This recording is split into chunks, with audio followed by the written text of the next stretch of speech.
All right. Welcome to the live session for Peak Performance Trading. This is a freebie, something that is going to show guys what we are actually going to be doing, kind of the layout of what we're going to be doing, and a little bit about the charts. One of the things that we've noticed from our recent responses is that a lot of you are on mobile, and I never really took the time to show you how the mobile part of the Thinkorswim platform works and kind of get you guys up to speed on how to do that. But also we're going to go through some of the analysis that I do in the morning, kind of give you an idea of what you guys will be able to do once we're done with our training sessions. The other thing is I also want to prove that you can trade from anywhere. So I'm actually on my treadmill. So if you hear some random music in the background or some beeping, that's me. So don't be alarmed. I just wanted to prove something that you can trade from anywhere as long as you got the skills and you have the willingness to fail. So let's get right into it. I am going to switch over to the Thinkorswim iPad platform. Like I mentioned before, I am an Apple fan. I love the way the smoothness of the layout is on the software. I love the idea that you can have enough power and processing to be able to show your charts. And I'm doing a Zoom chat from it. So I just wanted to make sure that you guys should see that I'm not necessarily just doing this because it's, convenient for me. Hold on, we just got a yawn. We're going to continue going in. One of the things that we're also going to be learning about is how to measure the market's early performance. We were just having a conversation about watching the first 30 minutes of the market and trying to see where the breakouts are. But one of the things that I like to practice is never trade the opening of the market. You just, that first 15, 30 minutes, that's typically where there's a huge battle going on. And when that battle's happening, hold on, let's see. What we got here?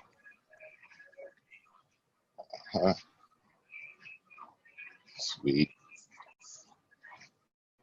All right. So the things that we try to do is stay out of that craziness that happens in the morning. So the first thing that you'll notice about the Thinkorswim platform is that you'll have a login screen.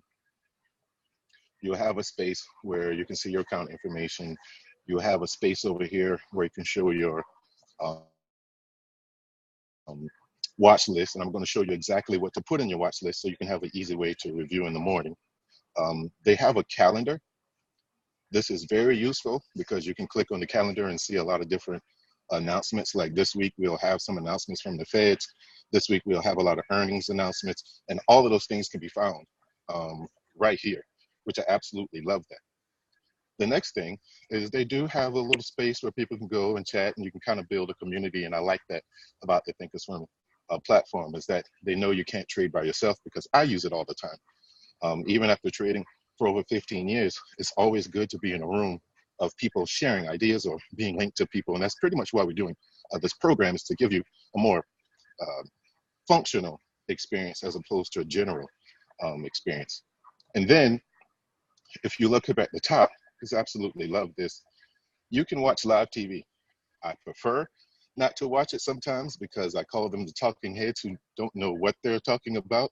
But there are sometimes really good information on there. And if you ever feel like you're trading and you need some noise in the background, this is a really good channel to plug into. You can see they have Europe, Asia, and we can do live CNBC.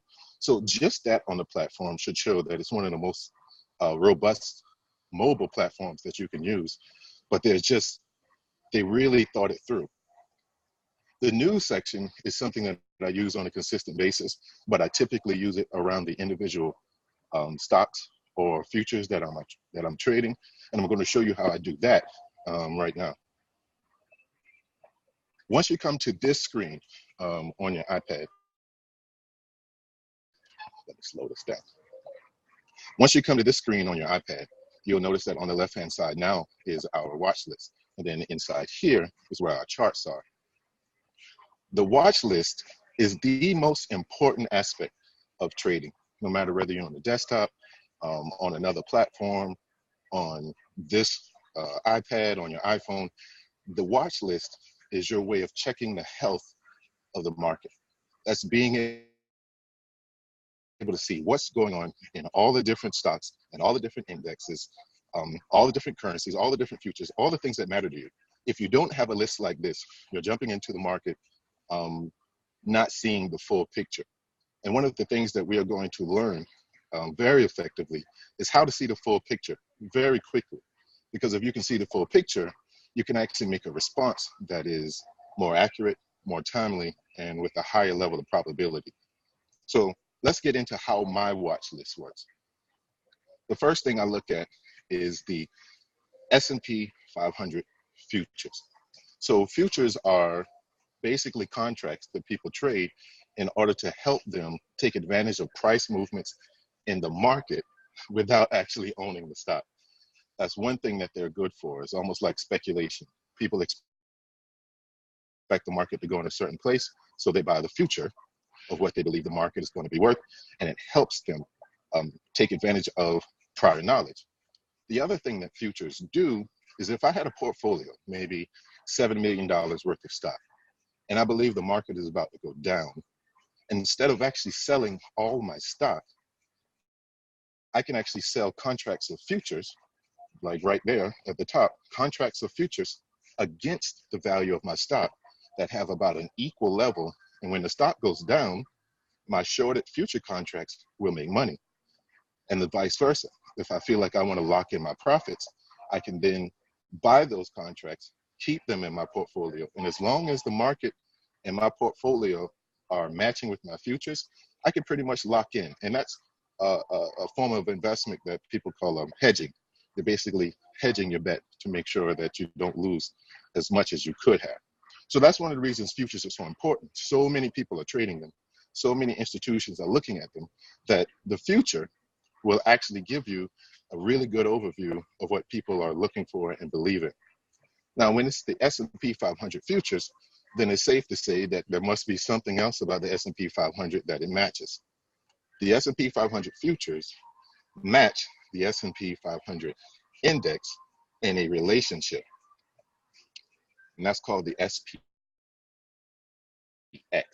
The SPX is the actual index. That is the actual measurement of the collective value of the 500 largest stocks in the US market.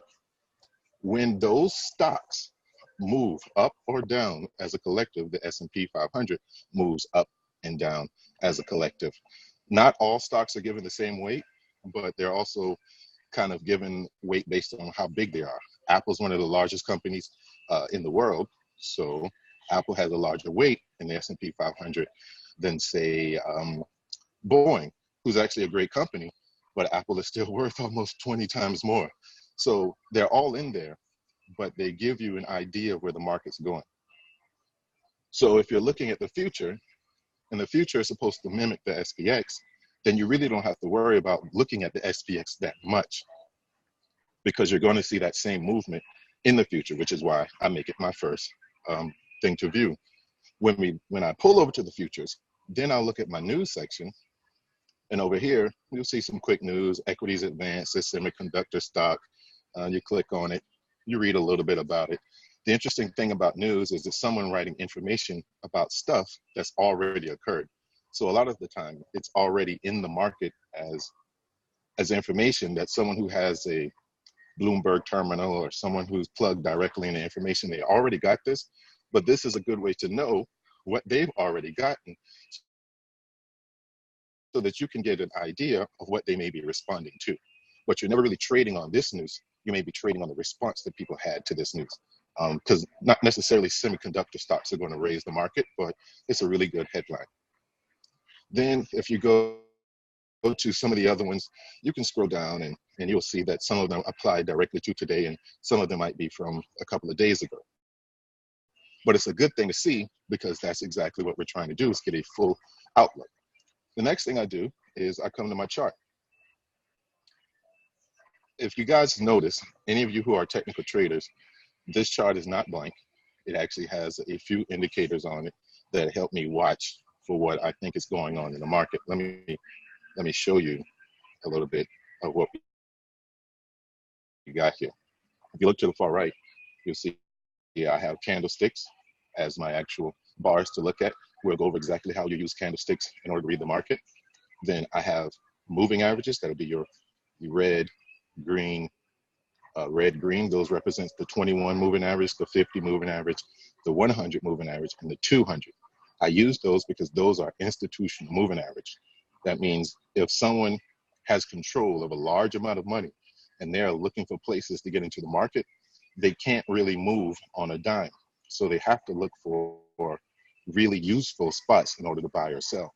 They typically use the 100 moving average or the 200 moving average for long term, and the 21 moving average and the 50 moving average for the short term. I'm currently looking at the hourly chart, but if I switch over to the daily, you'll start seeing places in which the market touched the 100 and the 200, like right here, dipped and then came back up. Sometimes they're really watching it, and that is a good place to look for entry points. The next thing I have on there is a yellow line. I actually wrote this indicator. This indicator is called the super trend. It's based on another indicator I saw many years ago. I love it. It's basically trying to take the average true range of all the bars, taking the size of all of those bars, measuring them, and then multiplying them by a specific multiplier in order to put a line beneath the market. Basically saying if the market returns 3 times this multiplier or 2 times this multiplier, the trend is probably over. And the multiplier is constantly adjusting and changing for the market. So I really love this because once you see that the market is kind of moving and is staying above that line, you can be confident that that trend that you're in is still intact. Now, here's an interesting thing. If we look all over to the right, it has actually broken the line and the line has switched back over. What that says to me is that whatever this uptrend is on the daily chart has finally lost some momentum and it's broken his long-term trend. To me, that's a big sign. That doesn't mean that the market's going down, but it definitely means that something has happened that I need to pay attention to. Super trend is my friend. Honestly, I can take all the other ones off and still love this one. Then when we come down to the bottom, we have some lower indicators. The first one you'll see is called the MACD. Typically, the MACD has lines, that go around, but those lines don't really mean anything important. They show you oscillation in the market, but I can show you other ways to see that. But with the MACD, the number one thing that you may be looking for is these little rises and dips in the MACD correspond to strength in the market. And when you're looking at the size of the rises and the dips, you'll start to notice that sometimes the market keeps going up, but the dip is going down. You see that the market was going up here, but when it made a rise, it came back down, and then it made a smaller rise and it came back down. That is called a divergence. Typically, if the market was still strong, it makes higher and higher highs on these dips. So you see a high one, then a high one, then another high one, but that's not happening. So it's also showing that there's some weakness in the market. Once again, it's not saying that the market is going down, but it gives me a chance to pay attention to something that could be happening. Because on the reverse side, there's this green line, right, which is that 21-day moving average. Someone in the market who's a large institution could be waiting for the price to touch that 21, and then they start buying it, and the market shoots back up. But the good thing is, now that we have that line, we are aware of what can be happening, and then we're going to respond to it accordingly. Once again, we are not psychics. We are individuals who are looking at the highest level of probabilities in order to get into the market. And then finally, down at the bottom here is another indicator I wrote called the Ichi Magic. Yes, I like witty names. The Ichi Magic is really just a mimicry of another indicator called the Ichimoku. The Ichimoku was created by a Japanese trader many years ago, and it consists of 5 lines. 5 lines that tell different moving averages. Some of the lines are projected in the future, some are projected in the past.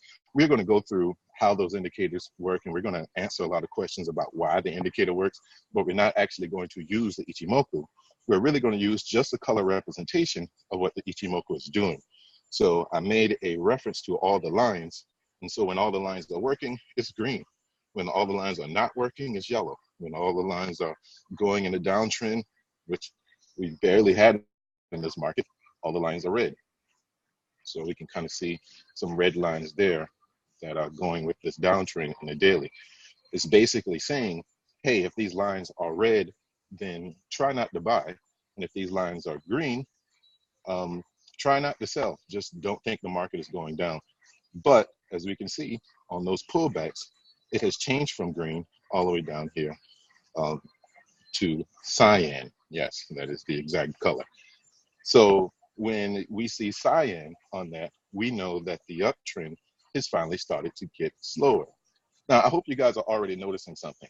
Every one of these indicators are kind of saying the same thing. That's why it's not good to have a lot of indicators on your screen unless you know each one of them complements each other. The super trend is a price action type indicator. It's measuring price action and is making decisions based on that. The moving averages are average-based indicators.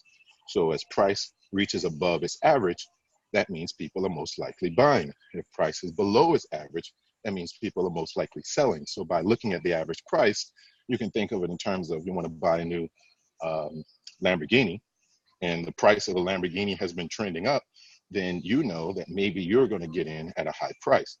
And the way you would find that is look at all the sales of the previous Lamborghinis over the last few days, average them out, and say, you know what, I'm not going to pay any more than the average price for this Lamborghini. That's the same thing people do with this moving average, is they say, listen, I'm not really going to pay much more than the average. So if it gets really far away from the average, I'm likely to wait for it to pull back.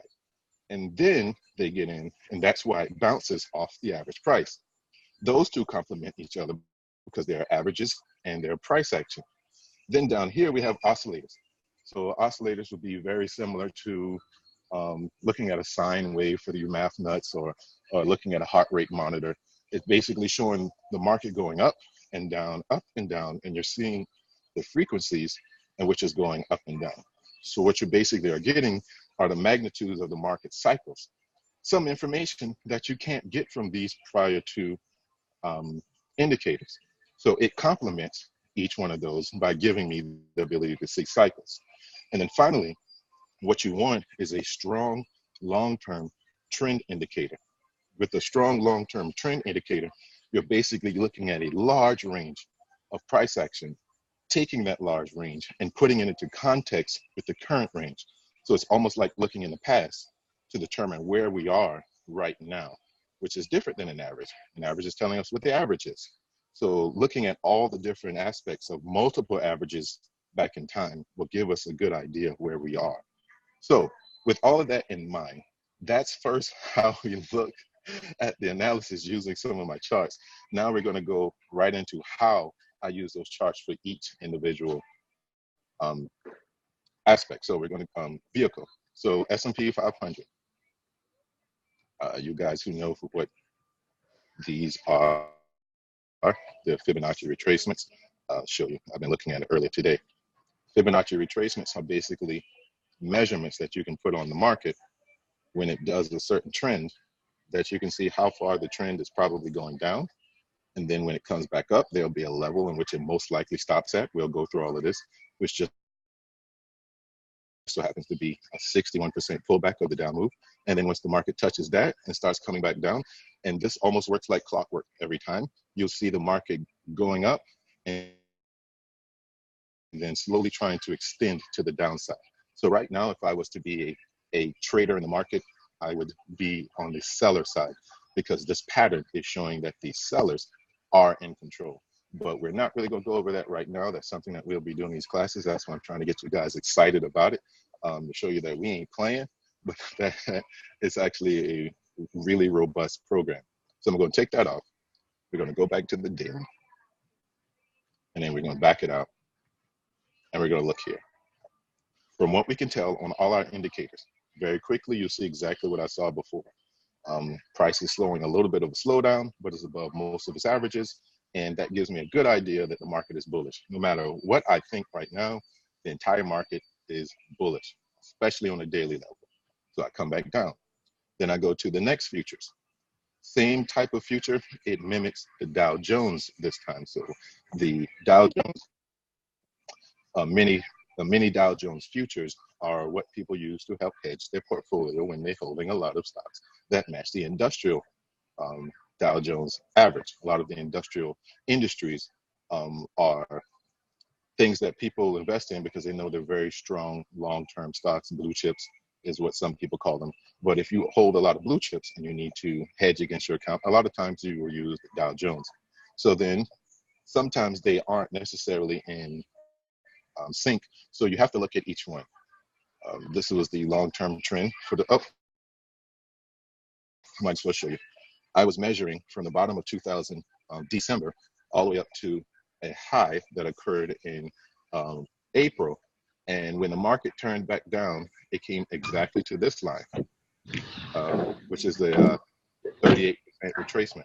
So what we saw is that the market actually did what we expected it to do. It went up, it pulled back to this 50%, 38% retracement line, and now it's moving back up. And the same thing as in that down move earlier, we can expect this long-term market to have a pullback and possibly break this and move higher. This purple line up here is a target for me, and that purple line is directly related to the distance between here and here. The market isn't a complicated place. It's just that you need to know where the patterns lie and then use those patterns to your advantage. So I'm going to go ahead and take this off. As you can see, drawing charts on the iPad is very easy. And once again, that's why I love it. But if you look at the current right side of the chart, you'll start to see that the market is doing the same thing that it was doing on the S&P 500. So we're not seeing that much of a difference in our analysis, which is really good. When they all line up the same, we feel, when they all line up the same, we feel that we have a higher confidence level that the market is going to go in the direction that we expect. Now we come back down to the NASDAQ. A lot of people love the NASDAQ because it represents most of the tech stocks in the tech industry. The NASDAQ is kind of like the crazy cousin. He's a little bit more volatile is a word that we use. And because it's volatile, the mimicry that the NASDAQ do with the other guys or following line with the Dow Jones and the S&P 500 is a little bit off. He typically can go a lot higher or a lot lower faster than everyone else. But that's an advantage to us. If we really believe that we can catch a short move in the market, then we can look at the NASDAQ to be one of those quick moves that we can take advantage of. But here's a good example. The NASDAQ on the daily is above all of its lines, but it hasn't broken through the super trend. You see that yellow line right there? It's basically saying that it has not retraced, I think I have mine as two times the average range from the last time it made a peak. To me, that is showing that he is still strong enough to maintain an uptrend. So I'm keeping a look at him and saying, you know what? He's actually acting a little bit opposite than the other guys. His MACD down here is also showing the same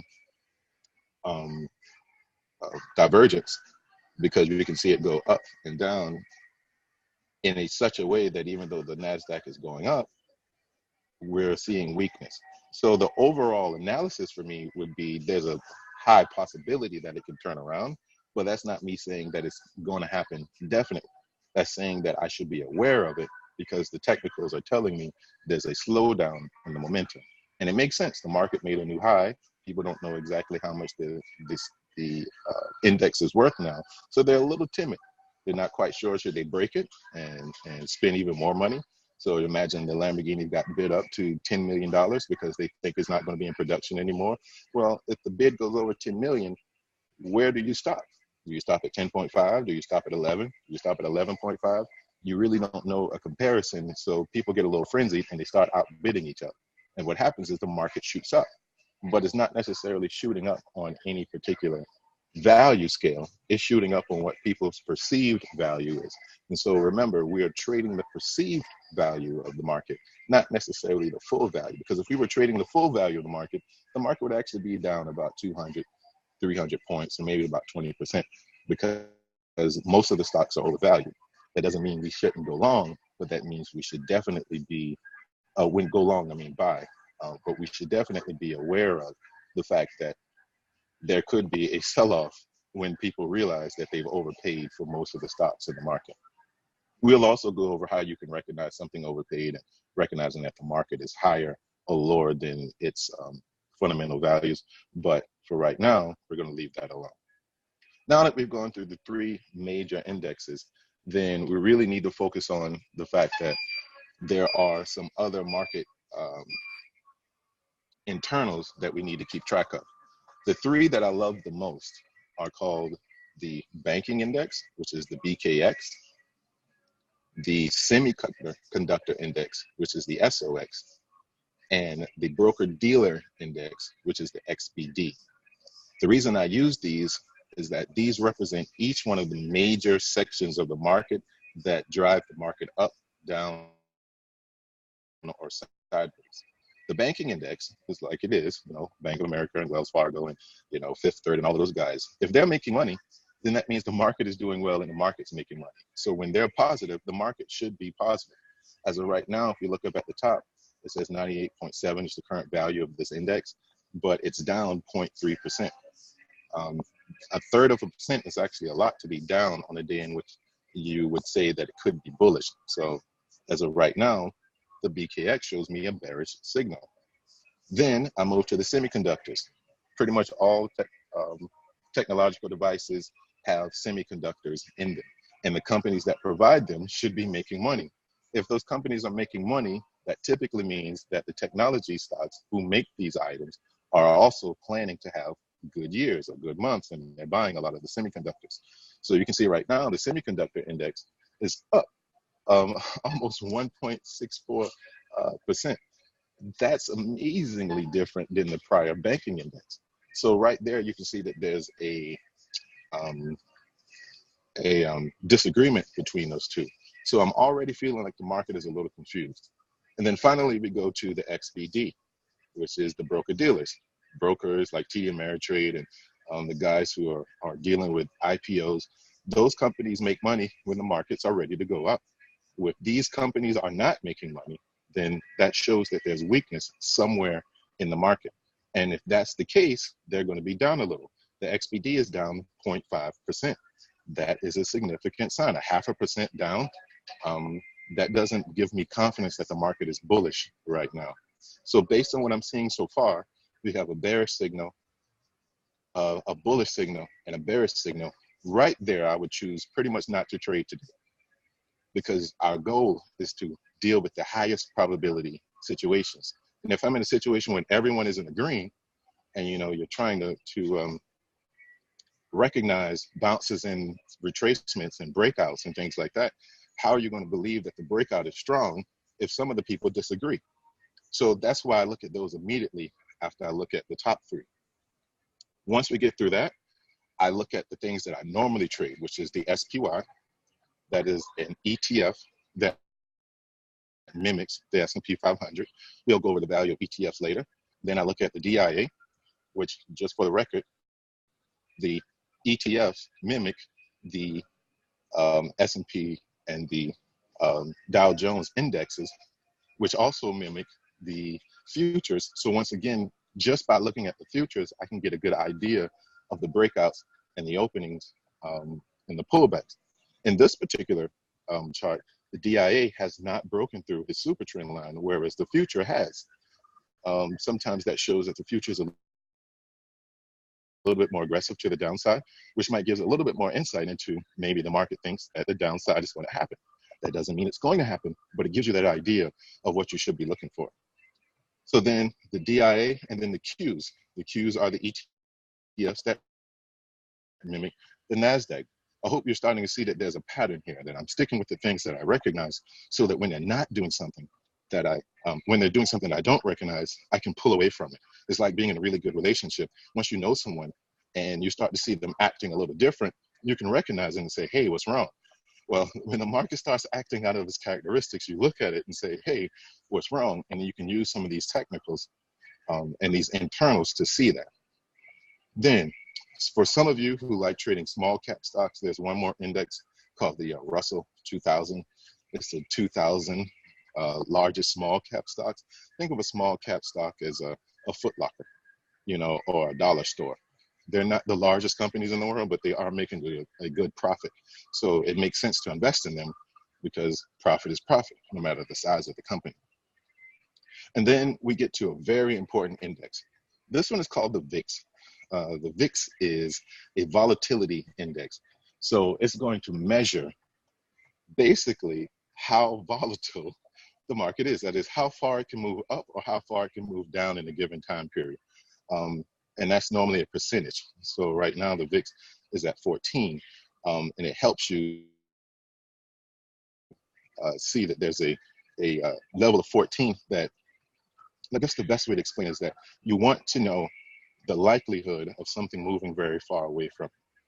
So if the number goes up, then that typically means that people are more afraid because they think that the market is going to go far away from them. So the VIX is considered a fear index.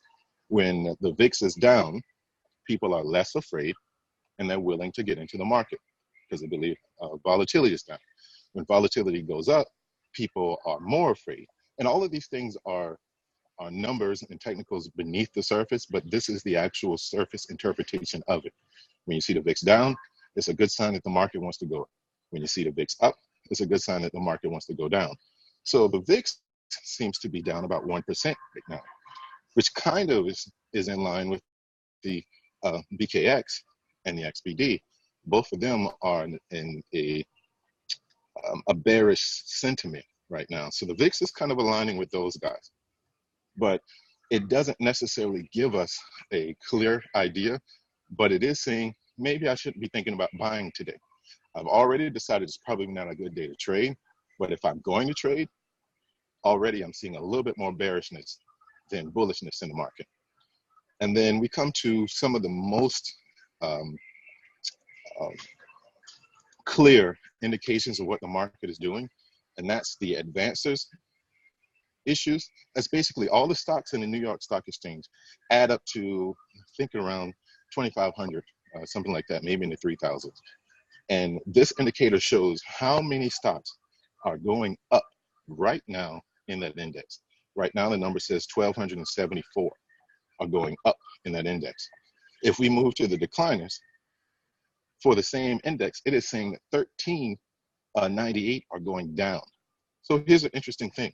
If 1,200 are going up and 1,300 are going down, then there's a little bit more down than up, but the ratio between the two is what matters. So if you take that 14 to 13 ratio, basically you get something like 1.1, 1.01, something like that, which is a 1-to-1 ratio, which almost says that the market is exactly even. That's a good sign that you don't know that there's a trend in place. And that immediately tells me I probably don't want to be in the market because no one's winning. And I need to get on the side with the winners. And then we have that same thing with the volume. You can do the up volume, which is saying about 77,000, I believe, collective shares are happening right now on the upside. And on the downside, you have 88,000. Once again, the downside is stronger than the upside, which is in line with a little bit of our bearish sentiment from earlier, but it doesn't necessarily say that it's strong because a 7 to 8 ratio, if you divide them, is still about a 1.1, 1.2.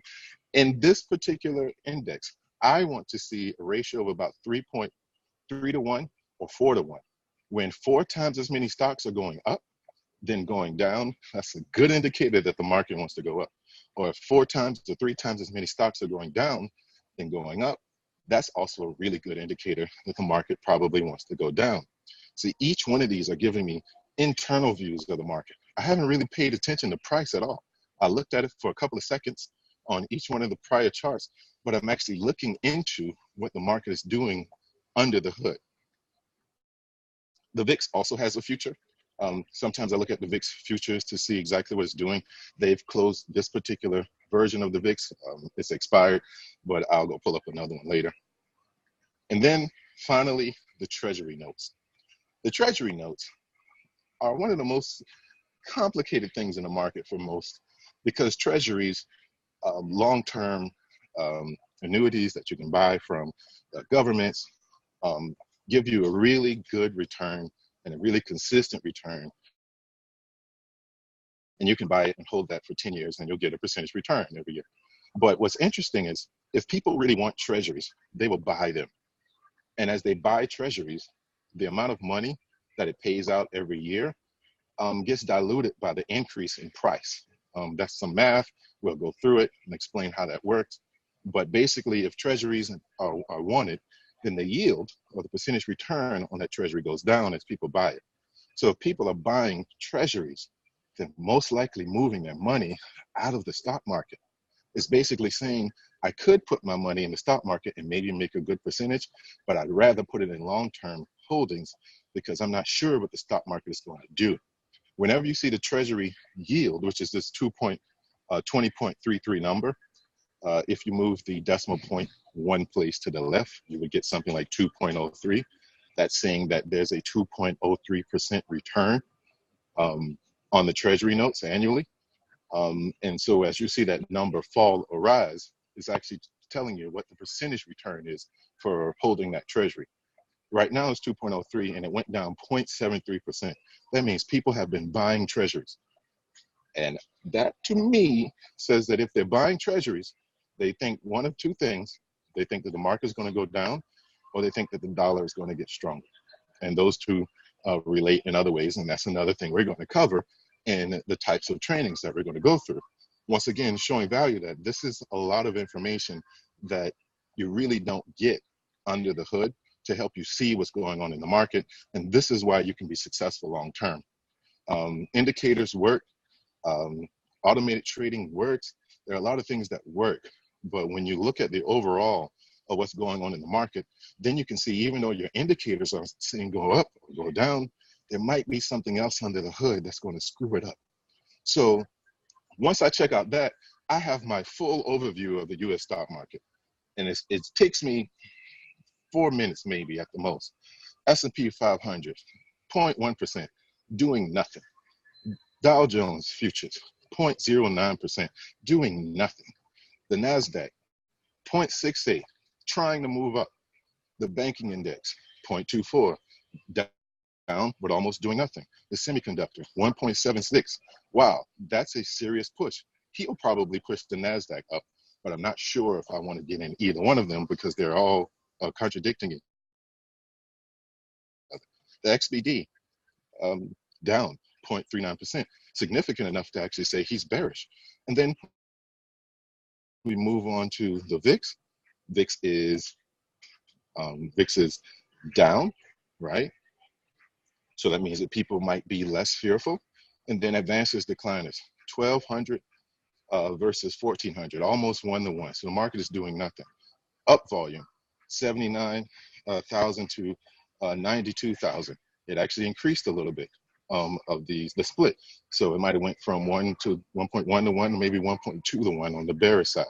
Once again, it's giving me an idea that the market is 1-to-1, but slightly bearish. And then I move to my treasury note. Treasury notes are being, the yield is going down, which means the notes are being bid up, which is a bearish general signal. You typically don't want to see the market go in the same direction, opposite directions of this. So that means if treasury yield is up, the market should be going up. If the treasury yield is down, the market should be going down. That's pretty much the rough estimate. But I've gone through that in a couple of minutes, and I know right now I can just sit on my hands. But if I am going to get in a trade for right now, like a day trade, I'm going to lean more towards the short trade in the short term, but I'm still going to keep track of that long-term trend and say that if I do get into a short trade today, it's very likely that someone can get the interest in the long term and reverse my trade. So that doesn't say I don't need to. That says if I'm going to get in, then I need to set my stop losses or my risk parameters in such a way that if the market does bounce against me, I don't lose a lot of money. And then for you guys who understand commodities, I then look at crude really quickly, looking at what oil's doing. When the value of crude is going up, that typically means that industries are going to be using more crude, which means they're probably going to increase their trucking or increase production, and crude is a very valuable part of that. Or some countries are are emerging, and those emerging countries need more crude. And so this gives you kind of a global aspect of what's going on in the market. And then you have gold, which is considered a safe haven. People typically want to get into gold when they're trying to get out of the market and put it in something that they know will maintain long-term value. It is said that an ounce of gold today can buy the same amount of things that an ounce of gold could buy 100 years ago. And if you think an ounce of gold today is worth $1,400, maybe an ounce of gold 100 years ago was worth $1, but you could probably still buy a house, 2 cows and some land. So it all depends on where we are in time, but typically people invest in gold for long-term holdings because they believe it will maintain a what they would call an inflationary edge. So I look at those. Gold is doing nothing right now, so that doesn't tell me anything, except for people aren't interested in moving from out of stocks into a long-term holding right now. And then the ZB, the ZN, and the ZF are all futures that mimic the treasury notes that I mentioned earlier. You have the 5-year, you have the 10-year, and you have the 30-year. I don't look at these that much, but I do have them over there. That's exactly what I meant earlier about the watch list, is where you can go and get a really good overview of what's happening in the market. And then for your currency heads, I do look at the euro. Let's get that up here. As you can see, the euro has been trending down, which means that the dollar has been getting stronger. And if the dollar is getting stronger, then that means we should keep shorting the euro until the dollar looks like it's going to get weaker. One of the things about politics is, if you're going to pay attention to politics, you should at least pay attention to the feeling about the value of the dollar. Currently, the president of the United States believes that the dollar should be weaker, but the dollar is becoming so strong, it's difficult for people in other countries to buy things from us because our stuff is too expensive.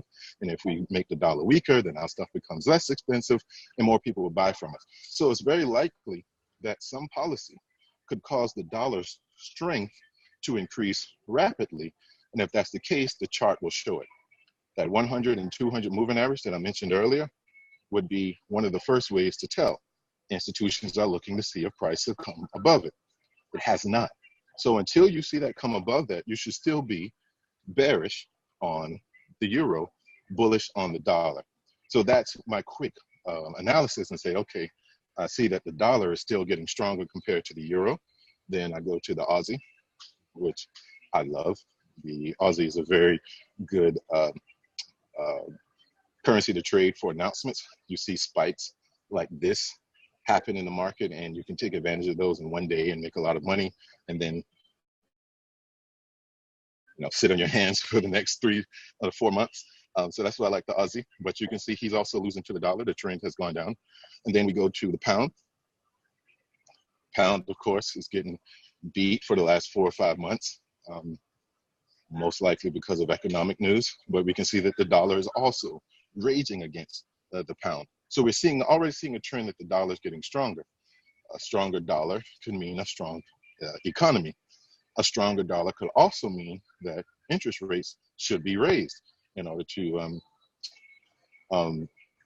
support all the different things that we have going on in the economy. And then finally, for you crazy people out there, you can go with the pound yen.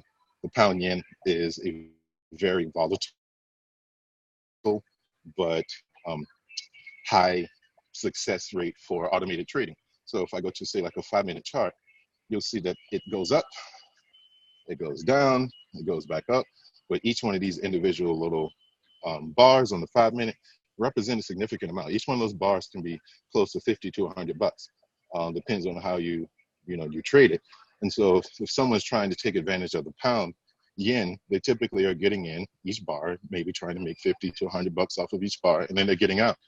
Because if you look long term, sometimes you're just not sure what it's going to do. And if you're going to hold it long term, you can get your stops hit very easily. And so once I've gone through all of those, that is my analysis of the market. And it gives me a way to organize my thoughts, around what I think I should do next. And then if I have my thoughts right, then I can make very, very strong biases, really, to give me enough confidence to get in. So just for a little bit of what the day trading looks like, for you guys who are going to want to learn that part, the market is currently showing signs that it went up from 9:30 to 10, and now it's going down, which is going down with a certain significance. The candles are telling us that we had a reversal, and then we had a group of people trying to buy, and then we had a quick sell. Basically, that quick sell is saying whoever's buying just lost their shirt. And they're very interested in getting their money back, but so far they haven't done it. So if I was to go feel confident about something in the market today, we've already seen that there's a slightly bearish sentiment in all the other internals. So I would prefer to take bearish trades right now. But at the end of the day, the contradiction that I saw between the NASDAQ and the Dow and the S&P says that there's the likelihood that the market won't go anywhere today. It'll go up, it'll go down, and then it'll go up again. But just like my super trend worked on the daily or the hourly, it also works very nicely on the 5-minute. And I couldn't time this, plan this any better. If you look at this 5-minute bar right here, you'll see that it spiked up and touched the super trend line almost exactly right there. And when it touched that line, it turned right around. It didn't touch that line because it knows that line's there. It touched that line because that's the average price range, and you multiply it by a certain amount that the market is showing you. And if it pulls back that price range, it typically runs out of steam and it turns around and goes back down. So from a day trading standpoint, I would probably wait for this red bar to get in, and then wait for a pullback to hit that super trend and get another contract in. And then now that we're moving to the downside, I can wait for a breakout to the downside and possibly hold on to see how far it'll go. For those who say, where do I get out? I would use my indicator, the Fibonacci, which will definitely show this. And I would go from my entry of the beginning of that downtrend to the bottom, and you'll see, if I can zoom in just a little, the downtrend went from 29.86 all the way down to 29.79, and then it pulled right back to around that 50% area, which I'm sure you guys can see it. We'll go in. That was around 29.82, and then it turned right back around, and it's trying to break through the lows. So what I expect is that there's a purple line down here, right about this area, and then a cyan line down here, and both of those are targets for me. My stop loss have been placed above the last swing that was up here, and as long as that doesn't get touched, I'm staying in until it hits maybe that purple line or that blue line. All depends on what the market is doing. If we look at the long term, that's been happening over the last 2 days as far as the 5-minute is concerned, we're seeing that there's a downtrend currently showing up in the market. And if I was to draw a Fibonacci on that, most of you guys can already see where I'm going with this. I click from here to here, and you can see that the market did exactly what it should do. It went down, pulled it back 50% of its market move here, and you see it touched the line almost perfectly on this area. And now it's on its way back down. And the same thing, there is a cyan line down there that I'm looking for it to extend to if I was in this position. Which I'm kind of upset that I'm not in it now, but that's a really good formation. So really just giving you guys a look at what it can be like, what you'll learn how to do, what you can get confident at, and what we're going to dig deeper into the peak performance trading program. One of the things that I'm looking forward to is a really good turnout, a really good response, so that this information can have a lot of questions, just like we're going to do today. Once I'm done flapping my gums off, we're going to go through a little question and answer session, and that's really where we can get clarity. And then after we've done with this, it's going to be placed up on the site for everyone who has access to it, and then you'll be able to watch it over and over again. But what I wanted to say about the last thing on here is that at the end of the day, even though I've shown you all of these entry and exit techniques and all of these analysis, the most important thing is how you manage your risk and your reward. And that's something we'll go over possibly on Wednesday when I'll be able to record another one of these. So I'm going to maximize the screen. I am going to make sure that we are still got people in. And let's see. All right, great. We still got a good group in here. So I'm going to open the floor to questions. Guys, thank you for your patience for not cutting in too much.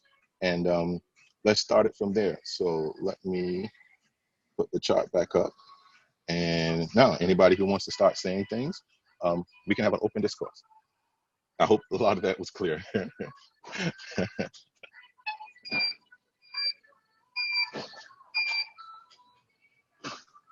Can everybody still hear me?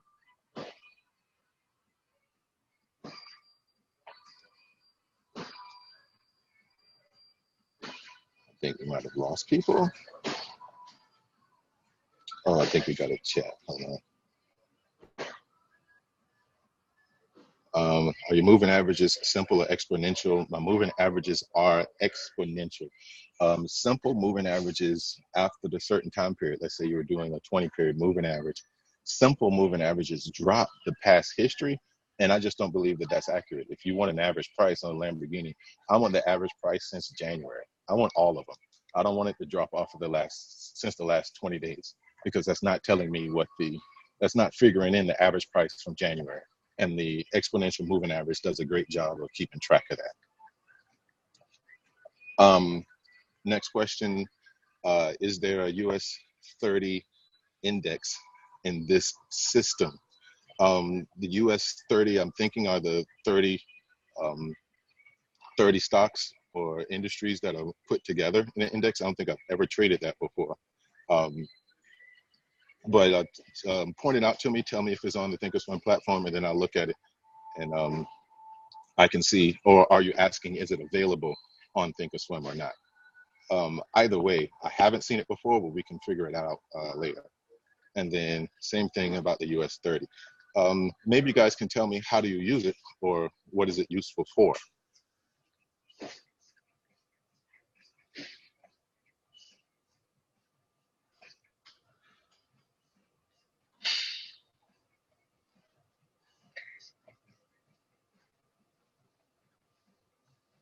What's the letters? What's the index? And then I can look at it. But typically, in Forex, I really only stick with the four that MT4. Let's talk about MT4 and Forex in general. A lot of the times when you want to trade Forex, you get really good leverage from really good different brokers.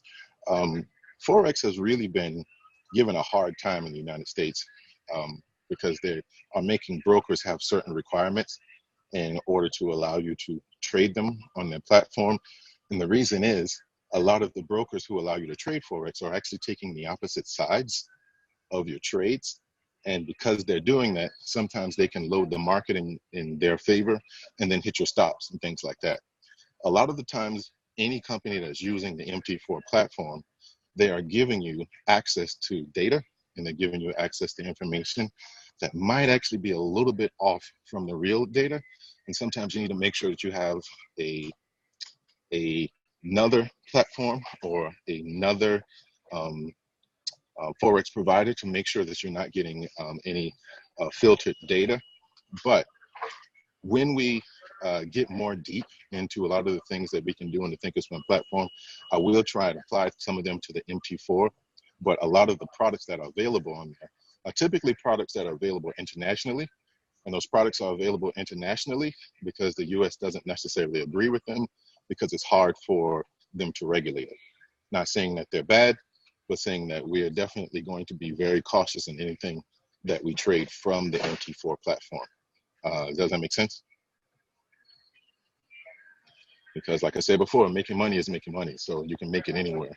but we always want to have the highest probability of success. So I'm going to flip back over to my charts as you guys think of a few more questions. I just want to go over one more thing. A lot of the times I've been asked, hey, do you trade without charts or with indicators? I want to see if I can pull up one of my blank charts, which I think I have here. Okay. I think it's here. And let's look at the 1 year. Great. Take that. Close that out. And then let's switch to a 4-day, 5-minute.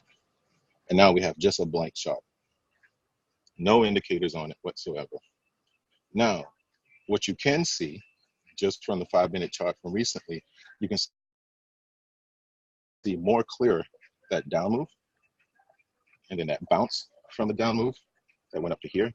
And because my eyes are accustomed to it, I can start seeing the trends that are forming and the breaking of the trends that are forming. And then when I see a breaking of the trend, I can apply a Fibonacci. So I'm going to do that really quickly. By not having any indicators, I only can look at what's given me. So I would make a drawing, because this is what Warren Buffett has done for almost 70 years. Let's see if we just draw a line, kind of hits everything, drag it out, put it here, and say, as long as it's stock below that line, I am not going to buy it, because it's encompassing most of the downtrend. And as soon as that stock breaks that line, I should buy it, but I need to make sure that it's above its moving average. I mean, above its current uptrend. So then I draw another line from here to here. Get that line lined up a little bit more, and there. So right there, just that, no other information, just that says the market has been in a downtrend. It's moved up to an uptrend for a short pullback, and now it's broken that trend and is coming down to this side. At this point, I can be nothing but bearish. So if I got in, and the good thing about the market is you can get in immediately wherever you want to.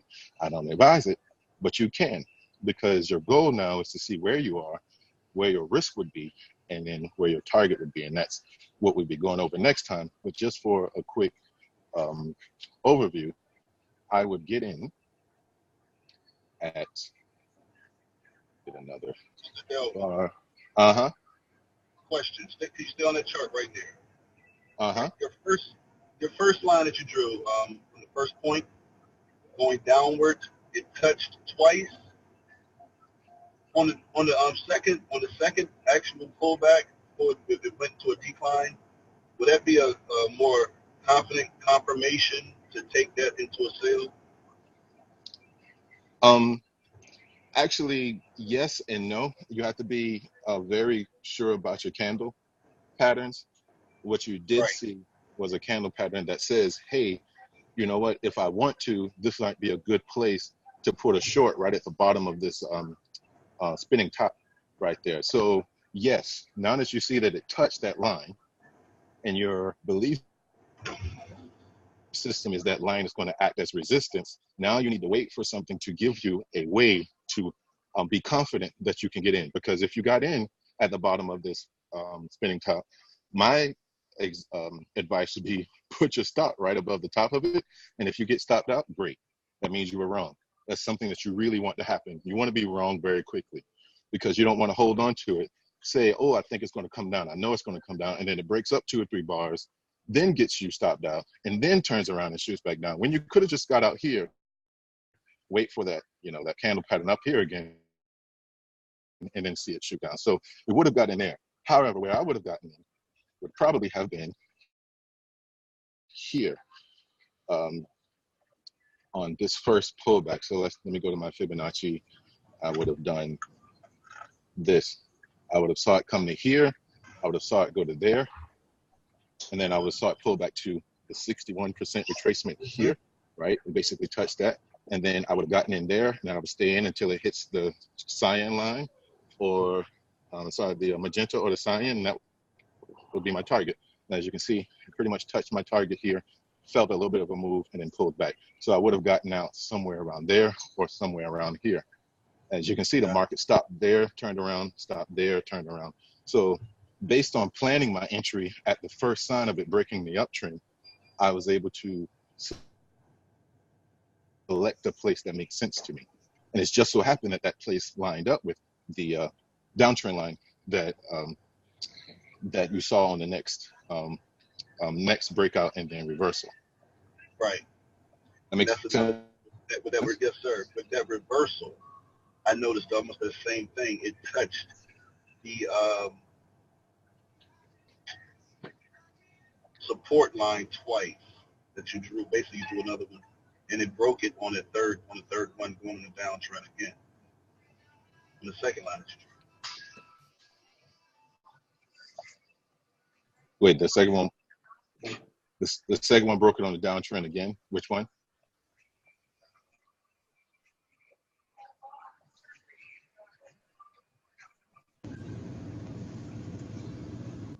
Did I drop out? No, I'm still there. I'm sorry. Okay. Yeah, it touched that support line twice back on the reversal before it actually. Hello?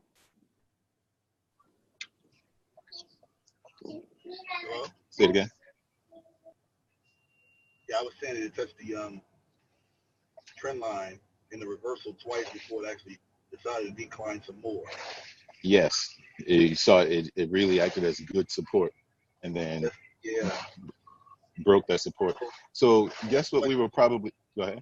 Yeah. No, I'm sorry, sir. I apologize. No, it's no problem. Guess what it would probably do?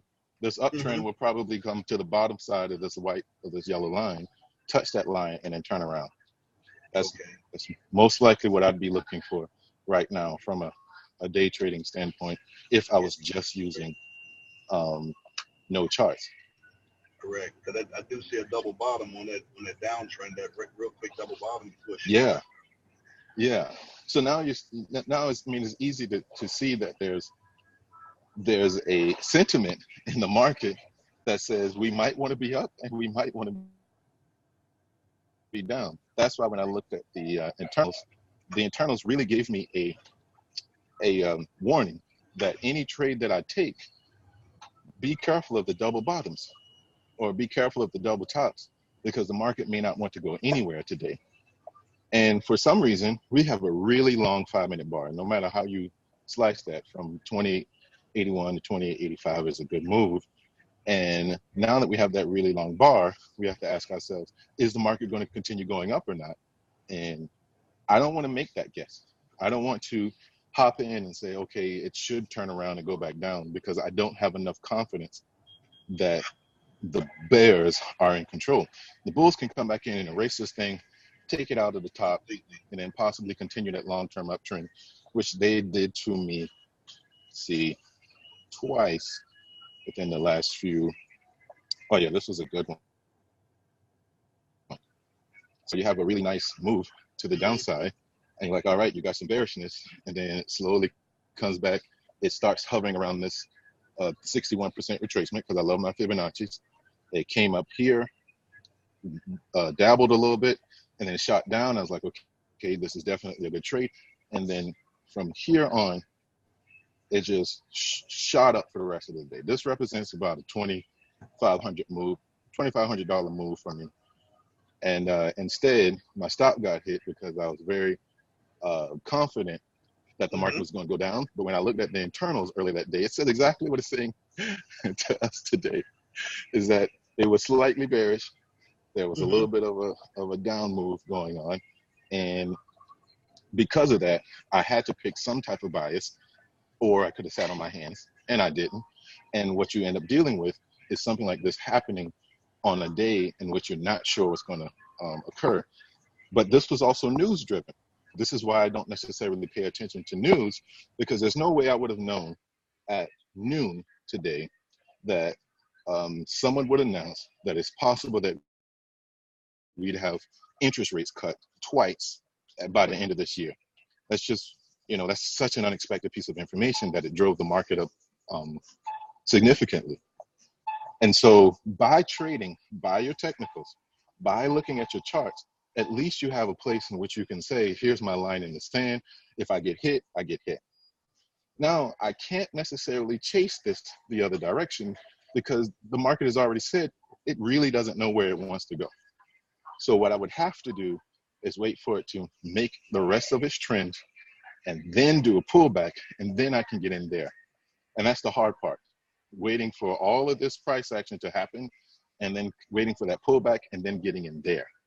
Because you're seeing that the uptrend is definitely now, switched over to really, if we had our indicators on, it'd be above the super trend line and things like that. And you start to see this is a bullish move. Let me go ahead and get in.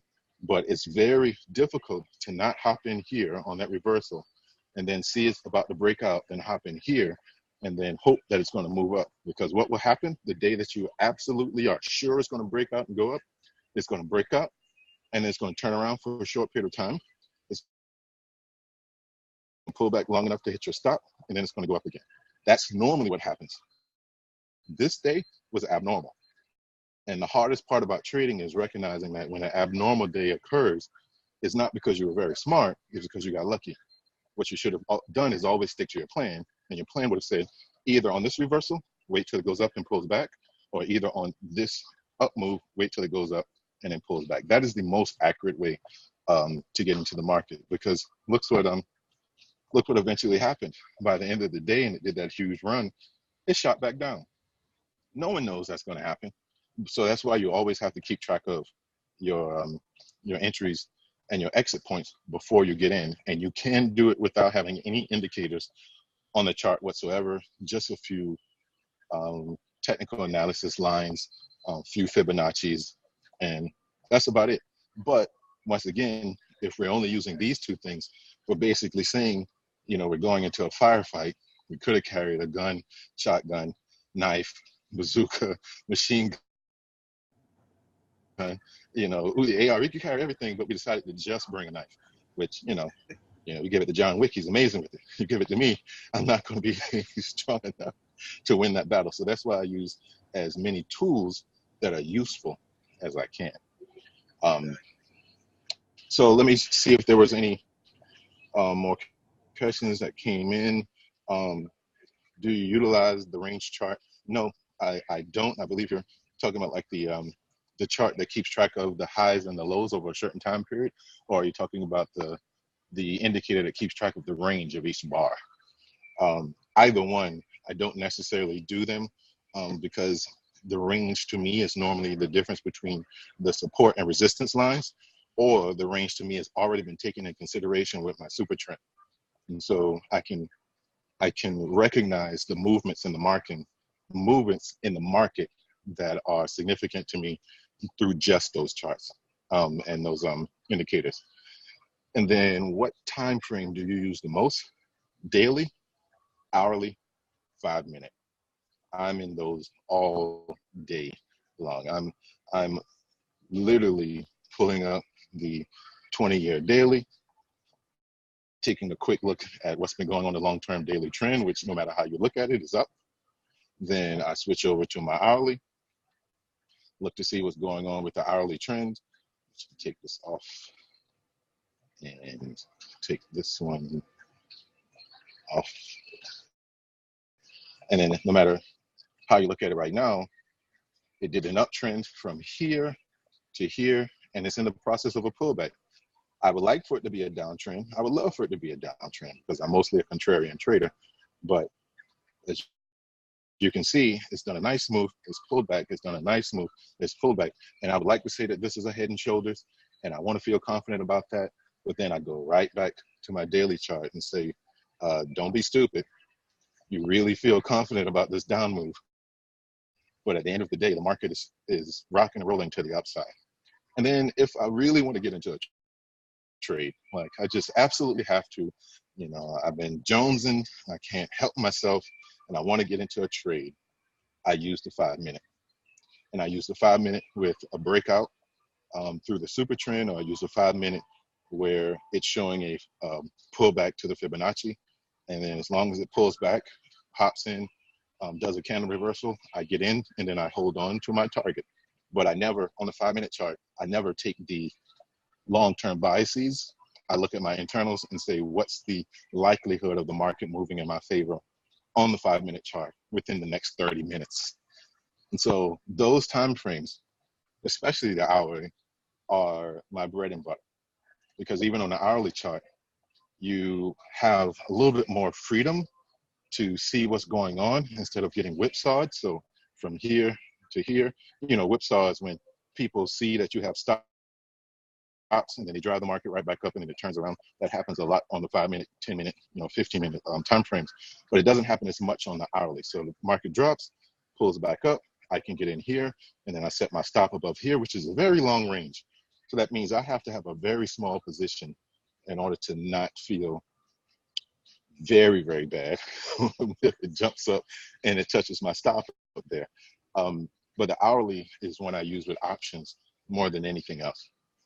It lets me know that the trend is moving in a certain direction, and it'll probably be going that direction for the next few days, especially if it's above the super trend.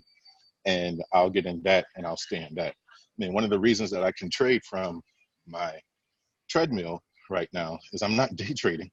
I'm actually looking at the daily and the hourly to see a really good entry point.